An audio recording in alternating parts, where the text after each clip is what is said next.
Price the Lord, ஹல்லேலூயா. கிறிஸ்துவுக்குள் பிரியமானவர்களே, இந்த அருமையான காலை வேளையிலும் தேவ சமூகத்துக்கு வந்தவங்க ஒவ்வொருவரையும் இயேசுவின் இணையற்ற நாமத்தினாலே அன்பின் வாழ்த்துக்கள். இந்த நாளிலும் எபிரேயர் 12ஆம் அதிகாரம் 5ஆம் வசனத்தை அடியேன் வாசிக்கிறேன். என் மகனே, கர்த்தருடைய சிற்றையை அற்பமாக எண்ணாதே, அவரால் கடிந்து கொள்ளப்படும்போது சோர்ந்து போகாதே. ஆமேன், ஹல்லேலூயா.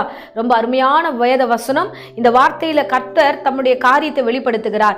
கர்த்தருடைய சிற்றை நீ அற்பமா எண்ணாத என்று பவுல் சொல்லுகிறார். ஏன் இந்த வார்த்தை சொல்லப்படுகிறது? ஏன் கர்த்தர் நம்மளை சிற்சிக்கிறார்? பாருங்க, அதுக்கு 6வது வசனம் சொல்லுது, கர்த்தர் எவனிடத்தில் அன்பு கூறுகிறாரோ அவனை கர்த்தர் என்ன பண்ணுகிறார்? சிற்சிக்கிறார்.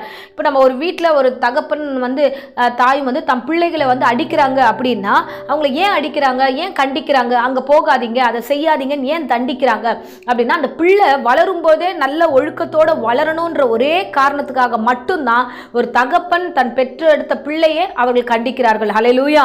ஸோ கண்டிக்கிறதுனால பாசம் இல்லை, ஸோ அவங்க அந்த குழந்தைய அடிச்சு கொள்றாங்க, இல்லை அந்த குழந்தைய கண்டுக்க மாட்டாங்க, அவங்க பாசமே இல்லை. அப்படி இல்லை, பாசம் மிகுதியாக இருக்கிறதுனால தான் ஒவ்வொரு வீடுகளிலும் தாய் தகப்பன் ஒரு கண்டிப்பை தெரியப்படுத்துறாங்க. இல்லை நீங்க பண்ணாத, நீங்க பேசாத, இதை செய்யாத அப்படின்னு சில நேரங்களில் ஆண்டவர் இவ்விதமாய் அந்த தாய் தகப்பனை ஆலோசனை கொடுத்து நடத்துகிறார். ஆமேன், ஹல்லேலூயா. பாருங்க, அதே போலதான் ஆண்டவரை நோக்கி வருகிற ஒவ்வொரு பிள்ளைகளும், இந்த வேளையில பிரசங்கத்தை நீங்க கேட்டுட்டு இருப்பீங்க, நம்முடைய வாழ்க்கையில சில காரியங்கள் சிட்சிப்பது போல தோன்றும்.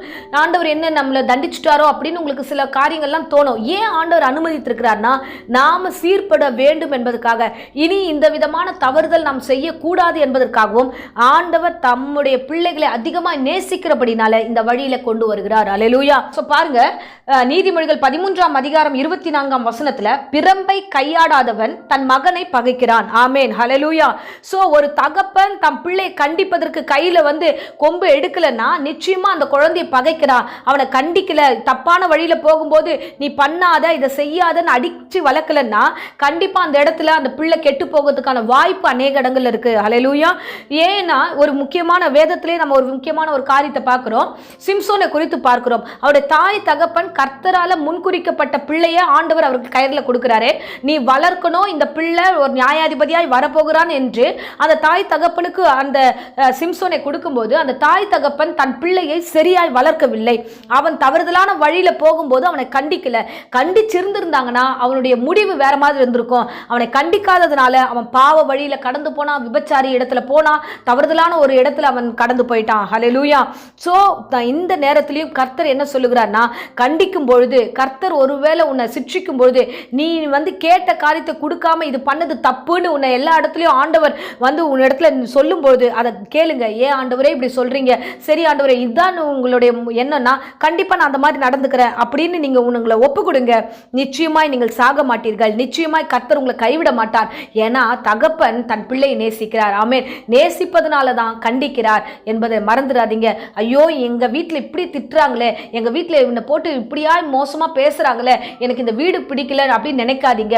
இந்த பிரசங்கத்தை கேட்கிற அருமையான பிள்ளைகளே, உங்களுக்கு கொடுத்த வீடு நல்ல வீடு, தாய் தகப்பன் நல்லவர்கள். ஸோ நீங்கள் அந்த வீட்டில் அடங்கி இருப்பீங்கன்னு சொல்லி தான் அந்த வீட்டில் ஆண்டவர் உங்களை படைத்திருக்கிறார். ஆகையால நீங்க என்ன பிரச்சனை வந்தாலும் அந்த வீட்டுக்கு அடங்கி இருங்க. என்ன சூழ்நிலையா இருந்தாலும் அந்த வீட்டை ஆதாயம் பண்ண வேண்டிய ஒரு கடமையில் இருக்கிறீங்க.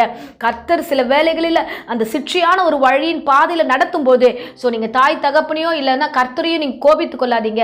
பொறுமையா இருந்து அந்த சிற்றையின் மத்தியில கர்த்தரோடு இணக்கமா இருங்க. நிச்சயமா கர்த்தர் உங்களை வெளியே கொண்டு வருவார்.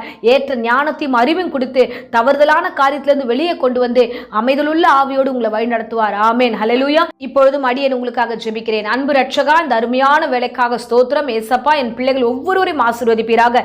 கேட்ட பிரசங்கத்தின்படி கர்த்தாவே, கீழ்ப்படிதலோடு நடக்க கிருபை தாங்க ஆண்டவரே. சிட்சிக்கும் பொழுது அற்பமா எண்ணாதபடிக்கு ஆண்டவரே அப்பா, தகப்பனுக்கும் உமக்கும் கீழ்ப்படிந்து நடக்கக்கூடிய ஒரு கிருபைகளை என் பிள்ளைகளுக்கு கட்டளிடும், ஆசீர்வதியும், வழிநடத்தும், காத்துக்கொள்ளும். இப்பொழுதும் ஆண்டவரே, யாராகிலும் வியாதியோடு பலவீனத்தோடு இருந்தால் எல்லா பலவீனத்தையும் வியாதிகளை நீக்கி பூரண சுகத்தையும் ஆரோக்கியத்தையும் கொடுத்து வழிநடத்தும், ஆசீர்வதியும். இயேசுவின் நாமத்திலே ஜெபிக்கிறேன் ஜீவனுள்ள நல்ல பிதாவே. Amen, amen. Praise the Lord. God bless you.